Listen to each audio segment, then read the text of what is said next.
నమస్తే. ఉడుత సంపత్ రాజు గారి నేల తల్లి పదాలు పుస్తకం గురించి మాట్లాడుకోబోతున్నాం. నేను మీ డాక్టర్ మడత భాస్కర్. కరీంనగర్ జిల్లా మెట్టుపల్లి గ్రామం శంకరపట్నం మండలానికి చెందిన ఉడుత సంపత్ రాజు గారు నేల తల్లి పదాలు అనే ఈ పుస్తకాన్ని రాశారు.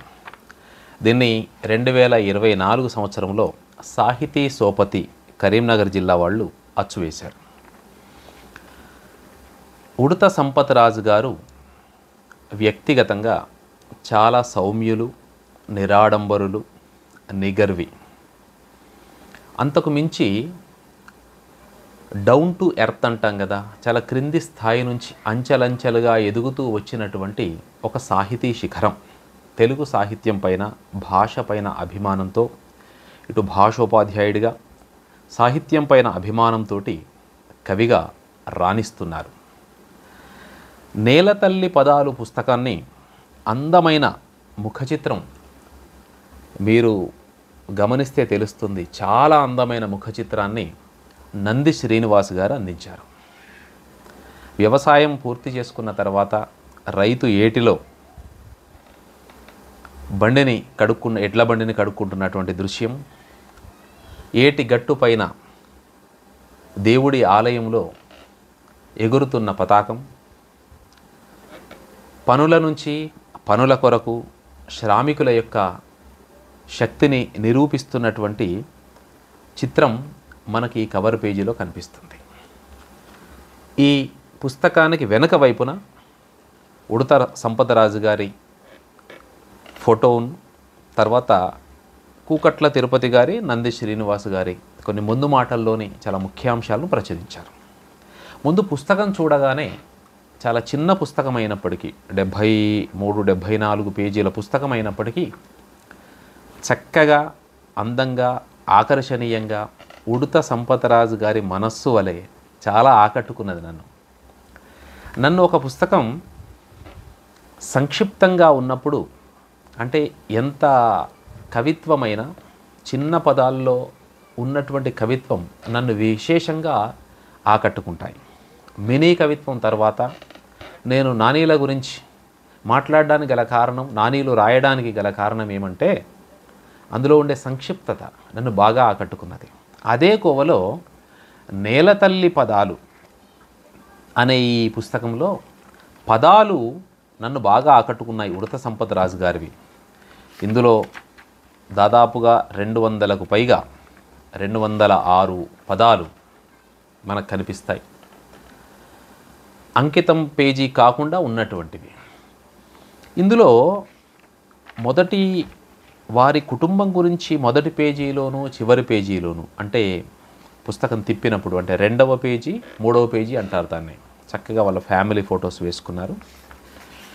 ఈ పుస్తకాన్ని కేవలం 80 రూపాయల వెల మాత్రమే దీనికి పెట్టడం జరిగింది. అది సంపత్ రాజు గారి యొక్క గొప్పతనం. ఎందుకంటే చాలా ఖరీదైనటువంటి పుస్తకం, విలువైనటువంటి పుస్తకం, ఈ కాలపు సాహిత్యం, అంటే అందరికీ ఎఫోర్డబుల్గా ఉన్నటువంటి ప్రైస్ అది. తర్వాత వాళ్ళ అమ్మా నాన్నలకి అంకితం చేశాడు. అంకితం చేస్తూ 8 పదాలు రాశాడు. ఇక్కడ పదాలు అనగానే పాఠకులకు మళ్ళీ జానపదాలు మళ్ళీ వేరే ఉన్నాయి. ఈ పదాలకు సాహిత్యంలో విస్తృత అర్థం ఉంది, జానపదాలు మళ్ళీ వేరే. ఈ పదాలు ఆరుద్ర గారి కూనలమ్మ పదాలు.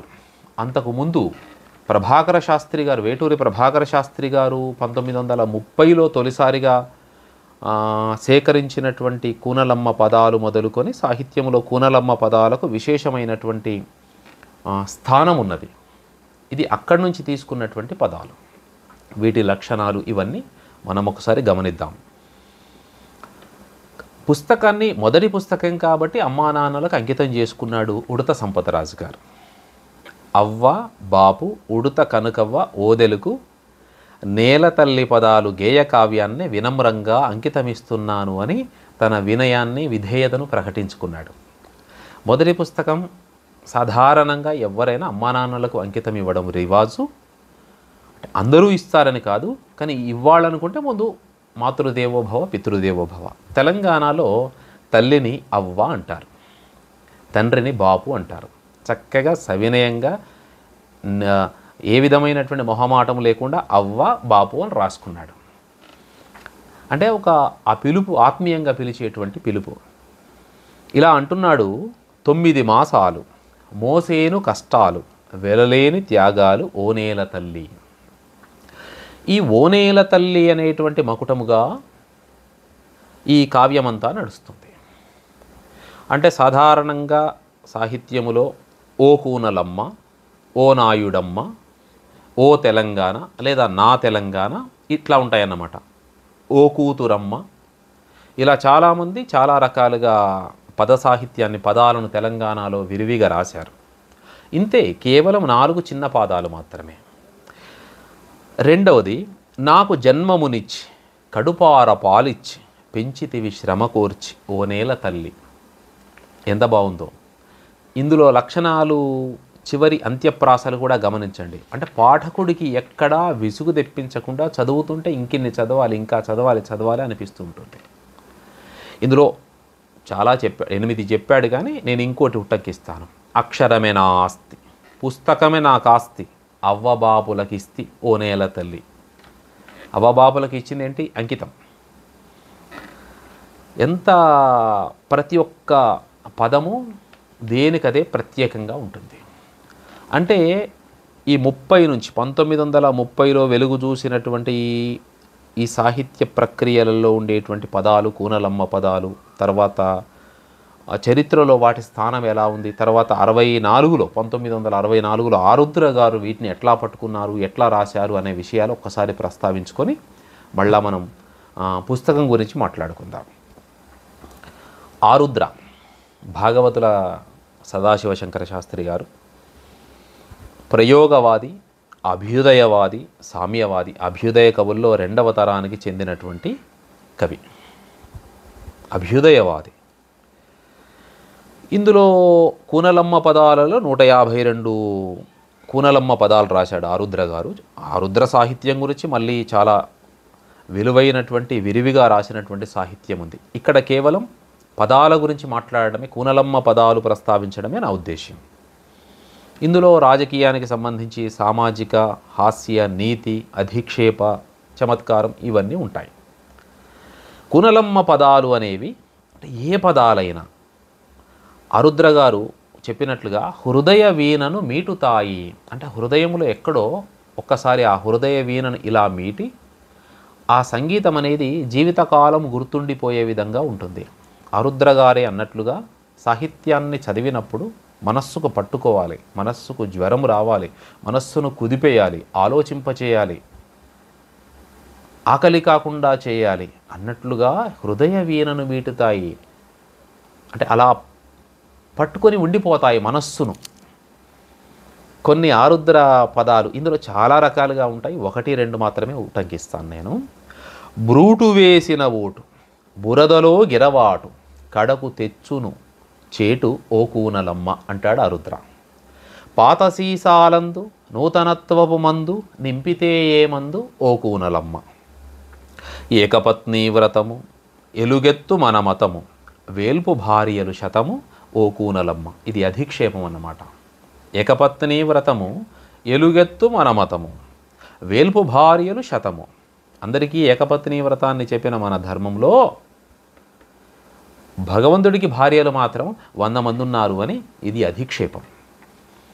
దీనికి చక్కని పుస్తకానికి కూకట్ల తిరుపతి గారు, నంది శ్రీనివాస్ గారు అద్భుతమైన ముందు మాటలు అందించారు.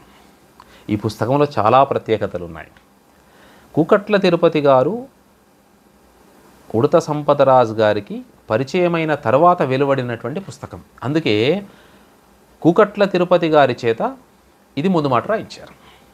పైగా తిరుపతి గారు ఎంత బాధ్యతాయుతంగా ముందు మాట రాశారంటే చాలా బాధ్యత తీసుకున్నారు. పాఠకుడికి ఎక్కడ విసుగు తెప్పించకుండా, ఎక్కడ మళ్ళీ అనుమానాలకు తావు లేకుండా అన్ని విషయాలను ముందు మాటలో పొందుపరిచారు. ముందు మాటలో విశేషాంశాలన్నీ చాలా ఉన్నాయి. ఇందులో 1960లో నేదునూరి గంగాధరం గారు తన గేయ వాంగ్మయ వ్యాసావళిలో కూనలమ్మ పదాలు గురించి మరో 4 ఉదాహరించారు. ఇందులో వేద పురాణాల గురించి ఉపనిషత్తుల సారం ఉంటుంది అని కూడా చెప్పారు. శ్రీశ్రీ గారు ఆరుద్ర రాసిన కూనలమ్మ పదాలకి ముందు మాట రాస్తూ కేవలం ముమ్మాటికి అని ఓ శీర్షిక పెట్టి 3 పాదాలలో ముందు మాట పూర్తి చేస్తారు. అదేమిటంటే కూనలమ్మ పదాలు లోకానికి సవాలు, ఆరుద్ర చేవురాలు ఓ కూనలమ్మ అంటాడు. అంతే. ఆరుద్ర గారు ఎంతో ఆసక్తితోటి ఆలోచనాత్మకంగా కూనలమ్మ పదాలు రాశారు. ఈ కూనలమ్మ పదానికి ముందు మాటలో కూడా మళ్ళీ పదాల్లోనే రాయడం అనేది ఒక ఔచిత్యం. ఈ పదాలలో మొదటిసారిగా కూనలమ్మ పేరుతో మకుటంతో వచ్చింది కాబట్టి కూనలమ్మ పదాలు అని చలామణిలో ఉన్నాయి. ఈ పదాలలో శిల్పం అనర్ఘ శిల్పం, శిల్పం అనల్పంగా ఉంటుంది, చక్కని లాఘవంగా ఉంటుంది. ఆకర్షణీయమైనటువంటి అంత్యప్రాసలు పాఠకుడికి హత్తుకుంటాయి. మన్నికైనటువంటి మాత్రా ఛందస్సు, ఈ గేయమంతా కూడా ఇవన్నీ పదాలన్నీ గేయ ఛందస్సులో మాత్రా ఛందస్సులో ఉంటాయి. అంటే 4 పాదాలు ఉంటాయి సరిగ్గా. మొదటి 3 పాదాలలో 3 + 4 3 మాత్రలు. 4వ పాదములో మాత్రం మాత్ర నియమం అనేది లేకుండా అది 8 మాత్రలైనా ఉండొచ్చు. 3 4 3. ఇందులో వగనానికి జగనానికి తావులేదు, ఇది నియమం. ఇట్లా చాలా రకాలైనటువంటి విశేషాలను కూకట్ల తిరుపతి గారు బాధ్యతాయుతంగా, వీరు కవి, రచయిత, తెలుగు ఉపాధ్యాయులు, రిసోర్స్ పర్సన్, మంచి ముందు మాట, విశ్లేషణాత్మకమైనటువంటి ముందు మాట, పాఠకుడికి చదివే వాళ్ళకి అంత సమాచారాన్ని అందించాడు. చక్కని వినయాన్ని ప్రకటించాడు. ఈయన వల్లనే ఉడుత సంపతరాజు గారు కవిగా మారినట్లుగా ఆయన చెప్పుకున్నాడు. అది ఆయన యొక్క వినయం. తర్వాత కాలంలో వీరి మధ్య బాంధవ్యం కూడా బంధువులుగా మారినట్లుగా కూడా చెప్పుకుంటారు.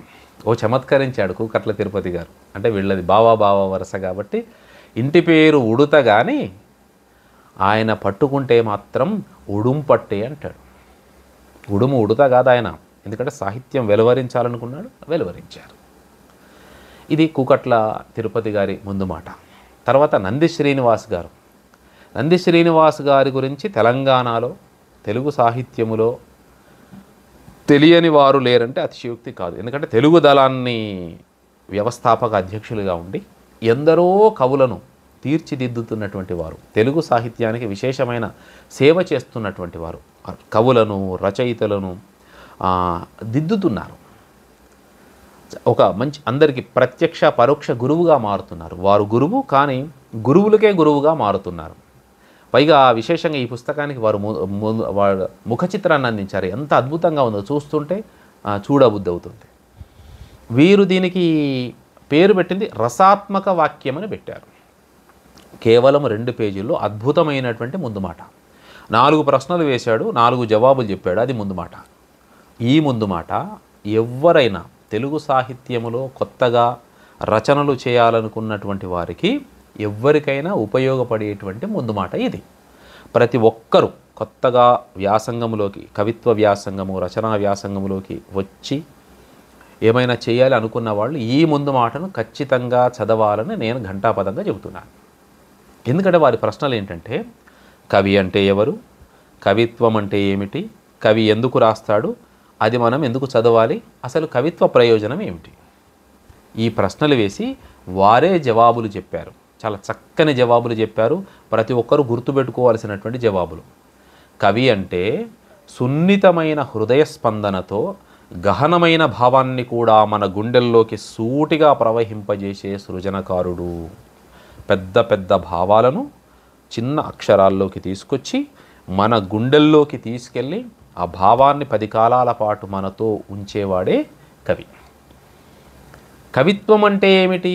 వేల వేల వాక్యాల సారాంశాన్ని తక్కువ పదాలతో చక్కగా చిక్కగా అందంగా చెనుకులతో వెన్నుచరుపులతో ఆవిష్కరించడమని రసాత్మకమైన వాక్యమే కవిత్వం అని నిర్వచనం కూడా చెప్తాడు.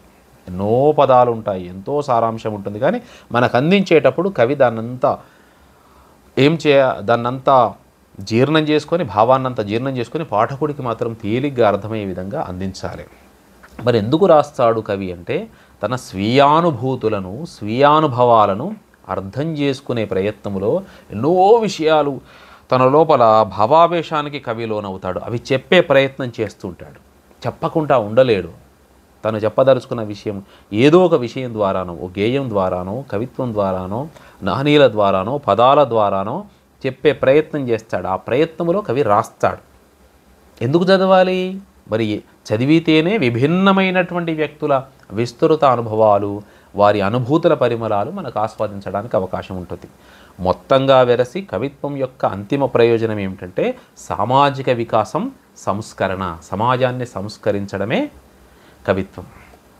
ఇంత చక్కని ముందు మాట అందించాడు. నాకు ఇదే భావన. కవిత్వం అంటే 3 ముఖ్యమైనటువంటి విషయాలు గుర్తుపెట్టుకోవాలి: క్లుప్తత, గుప్తత, ఆప్తత.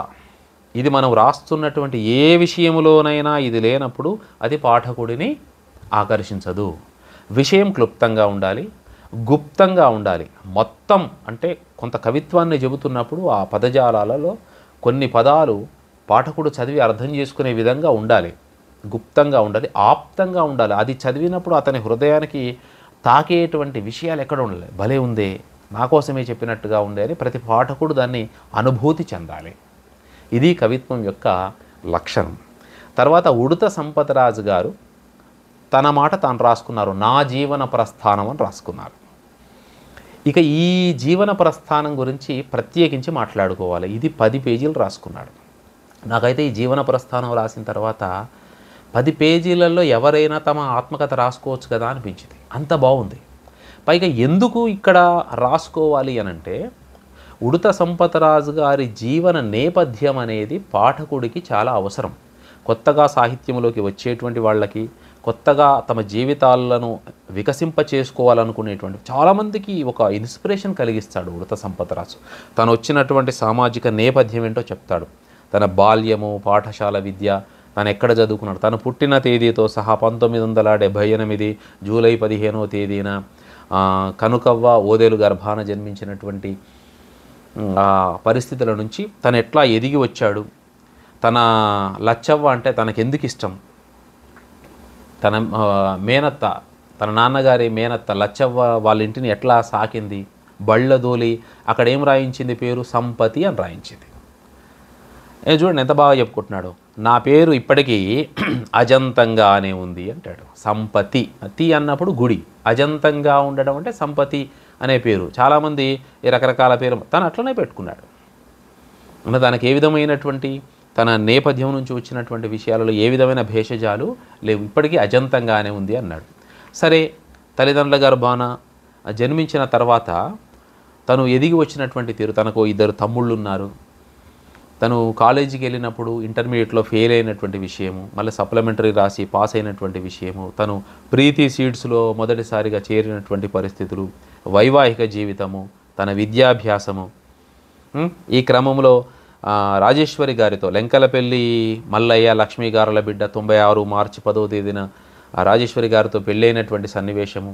తర్వాత ఇటు వీరి జీవితంలో ప్రేరణ స్ఫూర్తి ఎక్కడంటే, తను 18 ఏళ్ల వరకే పెళ్ళి అయిపోతుంది. ఇటు పెళ్ళి అవుతుంది, తర్వాత చదువు డిగ్రీలో ప్రవేశం, హైదరాబాదులో డిగ్రీ ప్రవేశం చేయడము, తర్వాత 98లో మొదటి సంవత్సరం డిగ్రీ అయిపోవడం, తర్వాత టీటీసీ చేయడం, 99లో తనకు కొడుకు జన్మించడం, తర్వాత ఆయనకు రావుల రాములు గారు పరిచయం కావడం, తర్వాత 2001లో బిడ్డ జన్మించడం, డిగ్రీ పూర్తి కావడం, తర్వాత వైపు ఈ సీడ్స్కు సంబంధించి ఫర్టిలైజర్స్, మన సీడ్స్ వాటికి సంబంధించి ఆ షాపులలో పనిచేసుకుంటూ మళ్ళీ కాకతీయ యూనివర్సిటీలో చదవడం, అక్కడ హనుమాన్ల భూమయ్య సారు, ఇందారపు కిషన్ రావు గారు, కాత్యాయని విద్మహే గారు, పెద్ది వెంకటయ్య గారు పరిచయం కావడం, వారి సౌజన్యంతో, వారు ఇచ్చినటువంటి స్ఫూర్తితో, వారు నేర్పించినటువంటి జ్ఞానంతో తన లోపల ఒక పడిపోయినటువంటి ముద్రకు తాను మళ్ళీ ఉపాధ్యాయుడిగా మారాలనే సంకల్పం తీసుకోవడం, ఈ మలుపులన్నీ చెప్పుకుంటాడు. టీటీసీ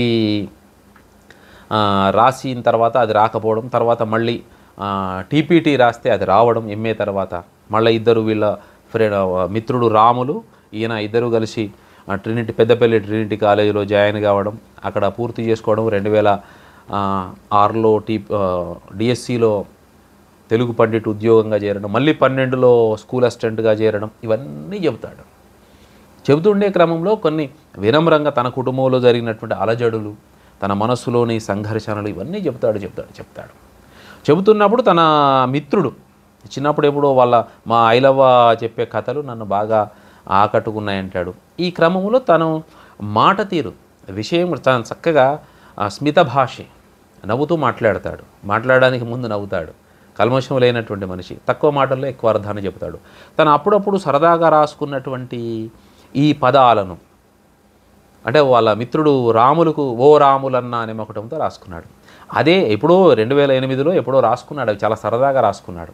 దాంట్లో అన్ని కాదు కానీ నాకు బాగా నచ్చింది ఒకటి ఉట్టంకిస్తాను. చాలా చెప్పుకున్నాడు తను ముందు మాటలో.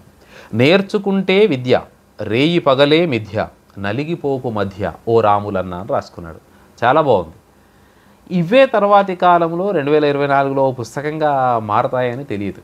ఈ క్రమంలో కూకట్ల తిరుపతి గారితో తనకు పరిచయం కావడం, ఆ పరిచయము ఇంత దూరం తీసుకురావడం. 2018లో ఆయన కలిసి కాస్త గట్టిగా చీవాట్లు పెట్టాడు. ఆయన ప్రోత్సాహంతోనే నేను రాసుకున్నాను. నేను ఫేస్బుక్లో రాసినటువంటి వాటికి ప్రభాకర్ జైని గారు, నంది శ్రీనివాస్ గారు, కాంతాల రమణారెడ్డి గారు నాకు ఎట్లా ప్రోత్సాహాన్ని ఇచ్చారు, ఈ విషయాలన్నీ రాసుకున్నారు. అంటే ఇన్ని విషయాలు రాసుకోవడంలోనే వారి యొక్క వినయము అనేది ప్రకటితమవుతున్నది. అంటే కవి ఎప్పుడు తను ఏం మాట్లాడతాడో అది అది అది రాస్తాడు. తర్వాత ఏం మాట్లాడతాడో అదే చేస్తాడు. ఎక్కడ ఏ విధంగా ఏమీ గుప్తంగా తనేమి దాచుకోలేదు. అంతా తెరచిన పుస్తకం వల్ల తన విషయాలని చెప్పుకున్నాడు. ఇది చదివినప్పుడు ఖచ్చితంగా నేను చెప్తాను, చాలామందికి ప్రేరణ కలుగుతుంది. ఎలాంటి కష్టాల నుంచి కష్టాల వంతెన దాటుకొని ఉడత సంపతరాజు గారు వచ్చి ఇవాళ ఒక స్కూల్ అసిస్టెంట్ తెలుగు ఉపాధ్యాయుడిగా హుజరాబాద్లో స్థిర నివాసం ఏర్పరచుకొని ఉన్నారు అని అంటే ఈ 10 పేజీలు చదివితే చాలు.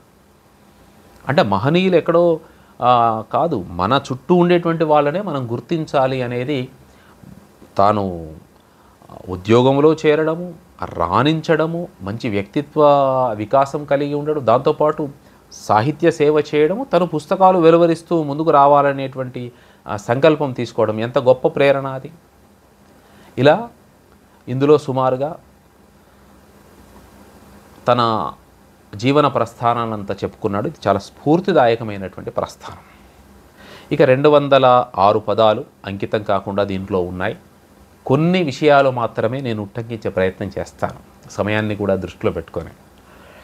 కవిత రాయగ కలము పట్టిన అనే వ్రతము నీయవమ్మ బలము ఓ నేల తల్లి అన్నాడు. దీనికి నేల తల్లి అని ఎందుకు పెట్టాడు? ముందు తెలంగాణ అని పెట్టాను కానీ అప్పట్లో తెలంగాణ ఉద్యమాలు ఇవన్నీ గత 2008 నుంచి 2024 మధ్య 2019 వరకు మధ్యకాలంలో రాసినటువంటి పదాలు ఇవన్నీ కూడా ఆయా సందర్భాన్ని బట్టి. ఇందులో అందరు కవుల ప్రస్తావన ఉంటుంది. భాష, సాహిత్యము, సమాజము, మిత్రులు, సాహితీమూర్తులు అందరి ప్రస్తావన వస్తుంది. సరే, అందరినీ ఉట్టంకించడం ఇక్కడ అన్నింటినీ దృష్టిలో పెట్టుకోవాలి కాబట్టి కవిత ముందు ప్రార్థన. కవిత రాయగ కలము పట్టినానే వ్రతము నీయవమ్మా బలము ఓనేల తల్లి. కొత్తగా కవిత్వము రాయాలి అనుకునేవాళ్ళు ఖచ్చితంగా ఈ పుస్తకం చదవాలి. చిన్న పదాలలో పెద్ద అర్థాన్ని ఎట్లా ఇవ్వచ్చు, పెద్ద పెద్ద సుదీర్ఘ సమాసాలు కాకుండా చిన్న చిన్న మాటల్లోనే మంచి అర్థవంతమైనటువంటి కవిత్వాన్ని ఎట్లా రూపొందించవచ్చు, అందమైనటువంటి కవిత్వాన్ని ఎట్లా దృశ్యమానం చేయవచ్చు. ఇది చూడండి, కురిక్యాల శాసనము జినవలుని భాషణము తెలుగు భాషకు ధనము ఓనేల తల్లి. క్రీస్తు శకం 9వ శతాబ్దములో కరీంనగర్ దగ్గర కురిక్యాల గుట్ట మీద జినవల్లభుని శాసనం ఎట్లాగైతే గొర్రెల కాపరి కనిపించినప్పుడు అదే తెలుగు భాష ముందుగా తెలుగు భాష ప్రాచీనమైనదని చెప్పడానికి ఉన్నటువంటి ఆధారం అదే. ఆ శాసనం గురించి ఒక పదములో చెబుతాడు. ఇంకా ఈ పుస్తకం రాయడానికి స్ఫూర్తినిచ్చినటువంటి వ్యక్తి ఎవరు? కూనలమ్మ పదాలు ఆరుద్ర గారు. ఆయన్ని తలుచుకుంటాడు. వందనము ఆరుద్ర, భాగవతుల ఆరుద్ర, అంత్యప్రాసల ముద్ర ఓ నేల తల్లి. అంత్యప్రాసల ముద్ర. అంత్యప్రాసలు ఉండాలి. అంత్యప్రాసలు ఎప్పుడు కూడా ఎలా ఉండాలంటే చక్కగా పాఠకుడిని చదివించే విధంగా ఉండాలి. అలా ఒదిగిపోవాలి భావంలో కూడా. ప్రాస కోసమని అనవసరమైన పదాలు ఎక్కడ సంపతరాజు గారు వాడరు. వందనము ఆరుద్ర, ఆయనకు వందనం చేసుకున్నాడు. భాగవతుల ఆరుద్ర, అంత్యప్రాసల ముద్ర, ఓ నేల తల్లి. పద్యమది చందమ్ము పఠనమే అందమ్ము ఫలశ్రుతే శ్రవణమ్ము ఓ నేల తల్లి. చాలా బాగుంది ఈ పదం. ఇందులో పద్యం గురించి చెప్పాడు. పద్యమది చందమ్ము. సంపతరాజు గారి గురించి ఇంకో మాట చెప్పాలి. సంపతరాజు గారు పద్యాన్ని చాలా అద్భుతంగా రాస్తాడు. అందుకే సాహితీ లోకములో వారికి మరో పేరు కూడా ఉంది, సంపద్యరాజ్ అని. సంపత్రాజు కదా. ఏ విషయాన్నైనా పద్యములు అలా అలవోకగా పట్టుకుంటాడు. పద్యం ఆయనకు అలా ఒదిగిపోయింది ఆయన కలములో. ఆయన భావంలో కూడా పద్యం, ఏ భావాన్నైనా పద్యంలో అలా ఒదిగించగలడు. అంటే పద్యం మీద అట్లా కష్టపడి వచ్చినటువంటి వ్యక్తి చాలా ఇష్టంగా సాహిత్యంలో విశేషమైన సేవ చేస్తూ పద్యాలను చాలా అద్భుతంగా రాస్తాడు ఆయన. ఆ విషయం నాకు తెలుసు. నేను ఎన్నో పద్యాలను పరిశీలించాను. మరో పద్యకావ్యం కూడా వెలువరించాలని ఈ రకంగా నేను ఈ సందర్భంగా కోరుకుంటున్నాను. పద్యమది చందమ్ము, చందోబద్ధమైనది పద్యము, పఠనమే అందము. పద్యాన్ని చదువుకునే వారికి అది ఎంత అందంగా ఉంటుందో తెలుస్తుంది. పద్య పఠనం అనేది ఎంత అందమైనదో నాలాంటి వారికి తెలుస్తుంది. దాని రసజ్ఞులకు మీలాంటి వారికి తెలుస్తుంది. పద్యం యొక్క అందం తెలిసిన వారికి తెలుస్తుంది. ఫలశ్రుతే శ్రవణము. ఏమొస్తుంది పద్యం చదివితే? ఈ రోజుల్లో ఎవరు పద్యాన్ని చదువుతారు? ఇవన్నీ మాటలు పక్కనెడితే ఫలశ్రుతే శ్రవణము, వినడమే ఫలశ్రుతి. ఏమొస్తుంది? విన్నావు కదా, రసానుభూతి పొందావు కదా, పద్యం గొప్పతనం తెలుసుకున్నావు కదా, అదే పద్యం యొక్క గొప్పతనం. ఇంకో పదం చూడండి. వేమన్న వేదమ్ము మానవతవాదమ్ము తొలగించు ఖేదమ్ము ఓ నేల తల్లి. వేమన మానవతావాది. ఆ పద్యాలు చదివినప్పుడు మనలో దుఃఖం అనేదే ఉండదు. ఎందుకంటే వేమన్న తత్వవేత్త కదా. వేమన పద్యం తెలియని తెలుగు వాడేవాడు ఉండడు. వేమన్నను ఈ పుస్తకములో జ్ఞాపకం చేసుకున్నాడు. మొత్తంగా ఈ పుస్తకాన్ని చూసినప్పుడు సర్వసమగ్రమైనటువంటి అన్ని విషయాలు ఇందులో ఉంటాయి. పాఠకుడు ఒకే విషయానికి ఒకే భావంలో కాకుండా ప్రతి దేనికది ముక్తప్రదగ్రస్తంగా దేనికది అన్ని భావాలను తలలోపల పొదవుకుంటూ ఆ జ్ఞాపకాలను నింపుకుంటూ పాఠకుడు ముందుకు వెళ్తాడు. ఇంకోటి, పలికి తప్పిన మాట మనసు గొప్పని పాట లక్ష్యమెరుగని తోట ఓ నేల తల్లి. ఎంత బాగా చెప్పాడు. వ్యక్తిత్వ వికాసం ఉంది.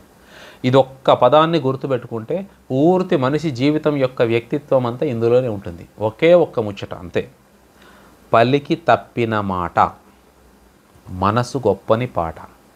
మాట్లాడి తప్పడం, ఇష్టం లేనటువంటి పాటలను వినాల్సి రావడం. కొంతమంది మాట్లాడతారు గాలి మాటలు, పాడుతారు సందర్భం లేకుండా పాడుతారు. లక్ష్యమెరుగని తూట.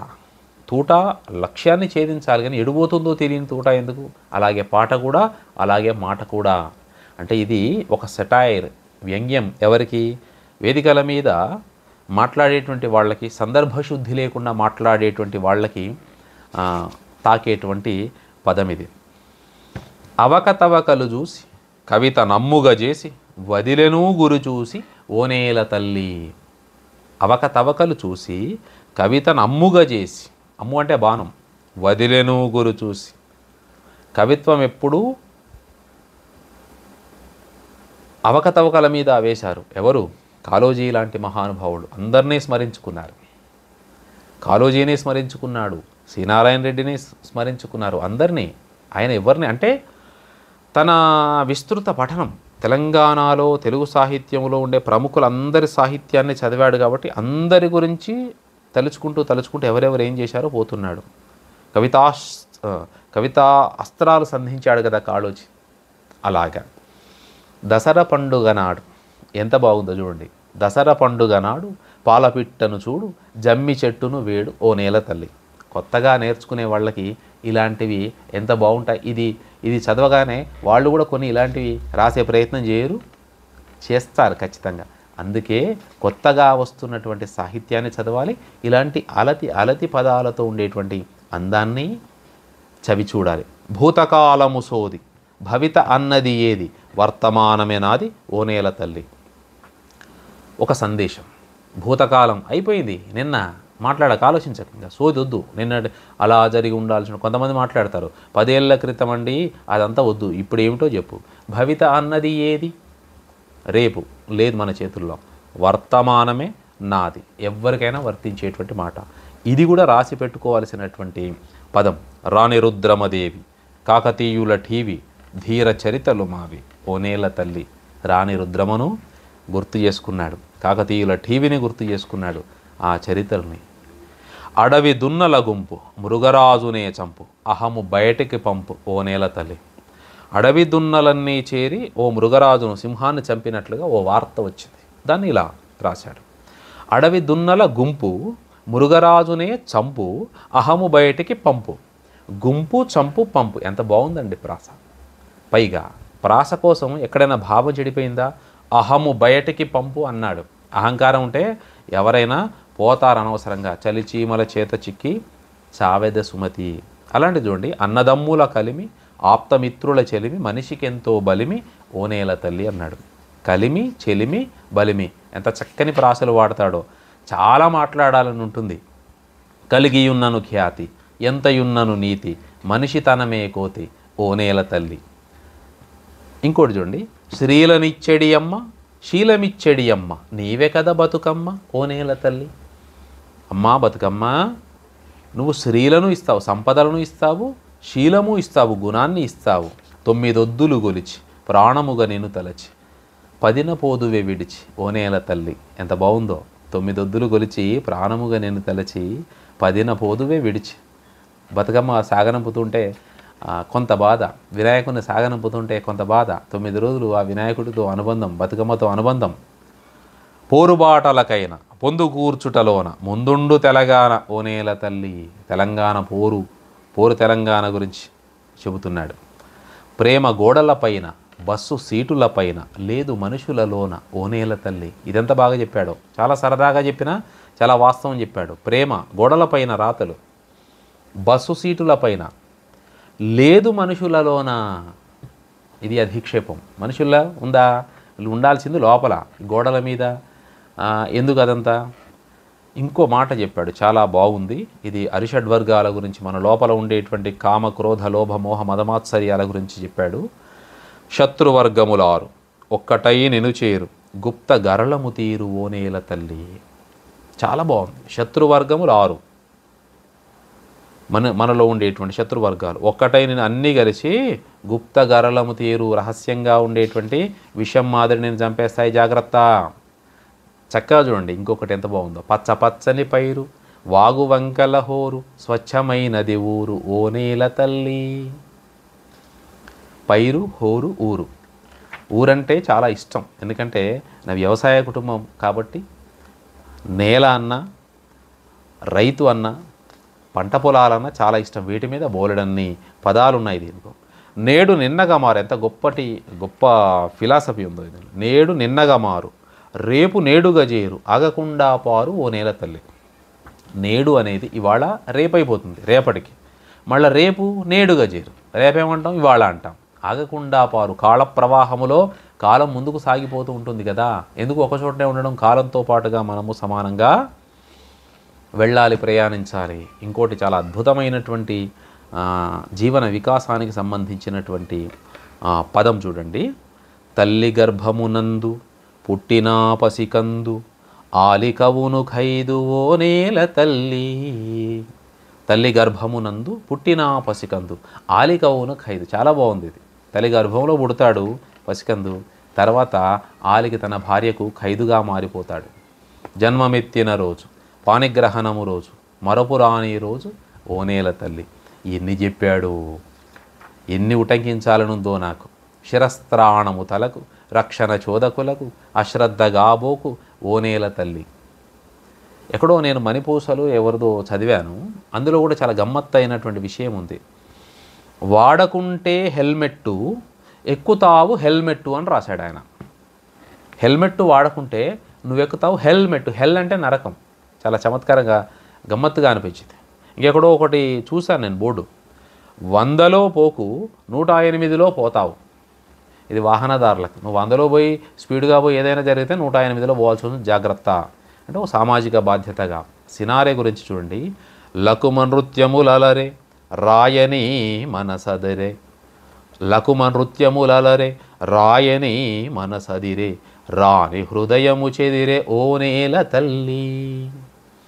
కొండవీడిని పరిపాలించినటువంటి కర్పూర వసంతరాయలు కుమారగిరి రెడ్డి కథ ఇది, ప్రేమ కథ. దీంట్లో ఉట్టంకి ఇచ్చాడు.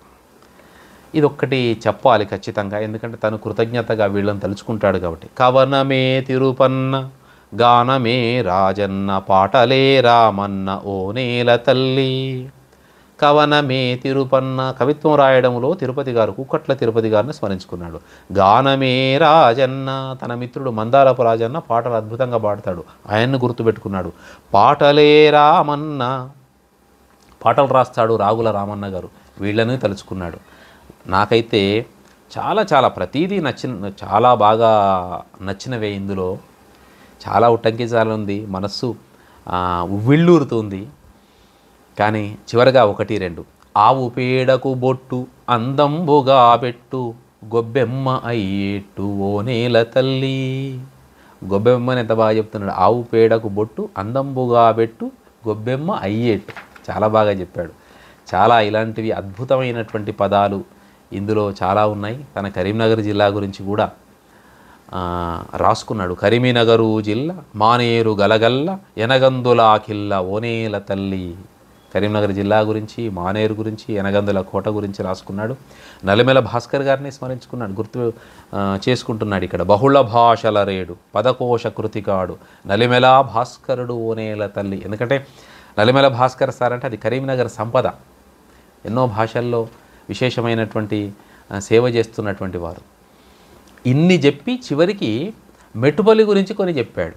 నా మెట్టుపల్లి అంటే ఆయనకు గ్రామం మీద, ఊరి మీద మమకారం అనేది ఎంత ఉందో దీన్ని బట్టి తెలుస్తుంది. ఇట్లా కొన్ని చెప్పుకున్నాడు. కానీ 1, 2 పెద్ద చెరువుది నీరు వేల ఎకరము పారు పరవశించును పైరు నా మెట్టుపల్లి. ఓనేల తల్లి నుంచి నా మెట్టుపల్లికి మొక్కటం మార్చాడు. పెద్ద చెరువుది నీరు వేల ఎకరము పారు పరవశించును పైరు నా మెట్టుపల్లి అంటూ ఈయన కూడా పరవశిస్తున్నాడు. మెట్టుపల్లి ఏ ఊరు మంచినెప్పుడు కోరు పాడి పంటకు పేరు నా మెట్టుపల్లి. కవి తన పుట్టిన ఊరిని ఎట్లా మర్చిపోతాడు? మర్చిపోడు. ఇట్లా ఓనేల తల్లి అనేటువంటి ఈ నేలతల్లి పదాలలో ఈ పుస్తకంలో చివరిగా ఇలా వినయంగా రాసుకుంటున్నాడు. అనుభవించిన వ్యధలు హ్లాదమిచ్చిన కథలు అల్లితి పద కవితలు ఓ నేల తల్లి. ఎన్నో అనుభవించినటువంటి బాధలు ఉన్నాయి, నాకు సంతోషాన్ని ఇచ్చినటువంటి కథలు ఉన్నాయి, ఎన్నో పద కవితలు అల్లాను, కొన్ని మీతో ఇలా పంచుకుంటున్నాను, పాఠకులారా నన్ను ఆశీర్వదించండి అని చెప్పినట్టు. వాస్తవానికి ఉడత సంపదరాజు గారి పుస్తకం చదువుతున్నప్పుడు ఈ నేలతల్లి పదాలు అనే పుస్తకం నన్ను బాగా ఆకట్టుకున్నది. ఈ పదాల గురించి మాట్లాడకుండా ఉండలేక కొన్ని విషయాలు పంచుకోవాలనేటువంటి ప్రేమతో మీతో ఇలా పంచుకునే ప్రయత్నం చేశాను. మరి ఇంత చక్కని కవిత్వం వెలువరించడంలో చేయి తిరిగినటువంటి ఉడత సంపదరాజు గారు మరిన్ని పుస్తకాలు వెలువరించాలని, ఇలాంటి అందమైనటువంటి కవితలను, అద్భుతమైనటువంటి పుస్తకాలను తీసుకురావాలని మనస్ఫూర్తిగా కోరుకుంటూ సాహితీ ప్రపంచంలోకి వారికి హృదయపూర్వకంగా స్వాగతం పలుకుతూ పాఠక లోకంలో వారు ఈ హృదయ వీణలను పాఠకుల గుండెల్లో నిరంతరం మీటుతూనే ఉండాలని మనస్ఫూర్తిగా వారిని అభినందనలు, శుభాకాంక్షలు అందజేస్తూ ధన్యవాదాలు.